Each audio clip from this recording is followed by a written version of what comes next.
ഭൂരിപക്ഷം നമുക്കുണ്ടെങ്കിലും ഒരു ഒരു സർക്കാർ രൂപപ്പെടുത്തുവാനായിട്ടുള്ള ഒരു അബ്സല്യൂട്ട് മജോറിറ്റി ഇല്ല. അപ്പോൾ അതുകൊണ്ട് ബാക്കി കാര്യങ്ങൾ എന്താണെന്ന് വരട്ടെ. ഞങ്ങളങ്ങനെ ചർച്ച ചെയ്തില്ല എന്താണ് എന്നുള്ളത്, നീക്കുപോക്കുകൾ എന്താണെന്നുള്ളത് വരട്ടെ. വന്നു കഴിയുമ്പോൾ പാർട്ടിക്കകത്ത് ചർച്ച ചെയ്തിട്ട് എന്താണ് വേണ്ടത് തീരുമാനമെടുക്കും. ഈ CPM ചർച്ച നടത്തിയെന്ന് പറയുന്നു. കേരള കോൺഗ്രസ് നേരിട്ട് ഈ ചർച്ചയിൽ ഇടപെടുന്നില്ല. എന്തുകൊണ്ടാണ് അങ്ങനെ മാറുന്നതല്ല? CPM നമ്മുടെ ഇടതുപക്ഷ ജനാധിപത്യ മുന്നണി നേതൃത്വം കൊടുക്കുന്ന പാർട്ടിയാണ്. അപ്പോൾ ആ തരത്തിൽ അവർ എന്തെങ്കിലും നീക്കുപോക്കുണ്ടോ എന്ന് പരിശോധിച്ച് കാണും, ഇനിഷ്യേറ്റീവ് എടുത്ത് കാണും. പക്ഷേ അതിൻ്റെ എന്താണ് റിസൾട്ട് എന്നുള്ളത് പാർട്ടിയുമായിട്ട് ചർച്ച ചെയ്തിട്ടില്ല. ചർച്ച ചെയ്യുമ്പോൾ എന്താണ് വേണ്ടതെന്നുള്ള പാർട്ടി ആലോചിച്ച് അത് മുനിസിപ്പാലിറ്റിക്കകത്തുള്ള നമ്മുടെ പാർട്ടിയുടെ നേതൃത്വം എന്താണെന്നുള്ളത് തീരുമാനമെടുക്കും. വിട്ടുവീഴ്ചകൾക്ക് തയ്യാറാണോ ഒരു ഭരണത്തിലേക്ക്?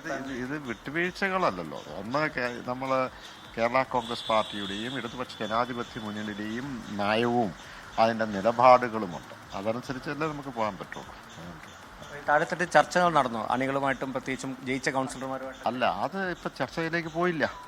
അപ്പോൾ ഒന്ന് മറു സൈഡിലൊക്കെ ചർച്ചകൾ നടക്കുന്നു എന്ന് പറഞ്ഞു. അതുകൊണ്ട് തന്നെ നമ്മൾ അങ്ങനെയുള്ള ചർച്ചയിലേക്കൊന്നും പോയില്ല. അപ്പം CPM തീർച്ചയായിട്ടും നേതൃത്വം കൊടുക്കുന്ന രാഷ്ട്രീയ പ്രസ്ഥാനം എന്ന നിലയ്ക്ക് ഒരു ഇനിഷ്യേറ്റീവ് എടുത്തോട്ടെ. നമ്മുടെ നിലപാട് അവരെ അറിയിക്കുമോ? അല്ല, അത് കഴിഞ്ഞിട്ട് ഇത് കഴിഞ്ഞിട്ട് എന്താണെന്നുള്ളത് നമ്മൾ അറിഞ്ഞിട്ടില്ല. അറിയട്ടെ, എന്നിട്ട് നമ്മൾ ഒരുമിച്ചിരുന്ന് എന്താണെന്നുള്ള തീരുമാനം എന്താണെന്നുള്ള ആലോചിച്ചിട്ട് നോക്കാം. നേരത്തെ പറഞ്ഞ പോലെ രാഷ്ട്രീയത്തെ ശത്രുക്കളും മിത്രങ്ങളും ഇല്ല എന്ന് പറഞ്ഞ പോലെ ഒരു കോംപ്രമൈസിലേക്ക് കാര്യങ്ങൾ എത്തും. അല്ല, അത് ഞാൻ പറഞ്ഞത് എന്താണ് ഉണ്ടായിട്ടുള്ള ഔട്ട്കം നമുക്കറിയില്ലല്ലോ. അത് കഴിഞ്ഞിട്ട് ടോബി ജോൺസൺ വാർത്തകൾ ചെയ്യുന്നു. ടോബി, പുളിക്കങ്കണ്ടം ബ്രദേഴ്സിന് കൈകൊടുക്കാൻ ജോസ് കെ മാണിക്ക് അത്രയ്ക്ക് അങ്ങോട്ട് തൃപ്തിയില്ലെന്ന് തോന്നുന്നു.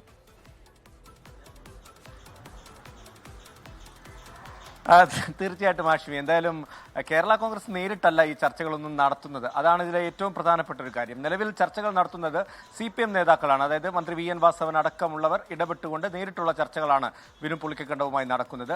അതിൻ്റെ ഒരു എന്താണ് അതിൻ്റെ ഒരു ബാക്കി ചർച്ചകളിൽ നടന്നത്, ആ തീരുമാനം എന്താണെന്ന് കേരള കോൺഗ്രസിനെ അറിയിച്ചാൽ കേരള കോൺഗ്രസ് അക്കാര്യത്തിൽ ചർച്ച ചെയ്ത് ഒരു തീരുമാനം തിരിച്ചറിയിക്കാമെന്നാണ് പറഞ്ഞിട്ടുള്ളത്.